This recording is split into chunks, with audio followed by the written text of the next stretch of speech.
Šiame vaizdo įraše pristatysime Aeroc įrankius, kurie gerokai palengvina namų statybą iš Aeroc blokų. Aeroc vežimėlis arba dėžutė klijams. Vežimėlis skirtas užtepti klijams ant Aeroc blokų. Vežimėliu klijai vienodai dozuojami ant paviršiaus. Taip užtikrinama vienodo storio klijų siūlė per visą mūro ilgį.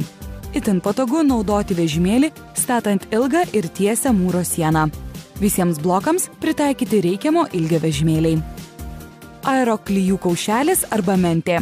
Veiksmingas mechaninis įrankis, kai reikia statyti trumpas ir lenktas sienų konstrukcijas arba tepti klijus ant Aeroc Element pertvarų plokščių. Aeroc trintuvė. Pageidautina blokų paviršių nušlifuoti trintuvę prieš dedant kiekvieną kitą blokų eilę, o taip pat prieš glaistymo ir apdailos darbus.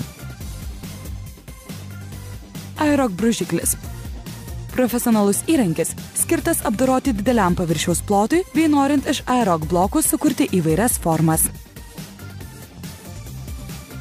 Aeroc mechaninė freza.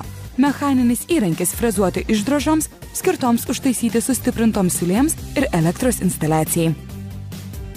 Jeigu rankiniu pjūklu pjaunate blokus, rekomenduojame naudoti specialų Aeroc kampainį. Šio įrankio pagalba galima bloką nupjauti tiksliai 90 laipsnių kampu. Jei planuojama didelio masto statyba, galima naudoti elektrinį pjūklą, kuris skirtas pjaustyti Aeroc blokams ir išpjauti įvairioms figūroms. Siekiant paspartinti instaliacijos įrengimą, galima naudoti elektrinę rankinę frezą. Nepaisant šiuolaikinių technologijų teikiamų galimybių, pavyzdžiui, vietoj kaušelio klijams naudojant kitus įrankius, padidėja klijų sunaudojimas ir labai pablogėja darbo kokybė.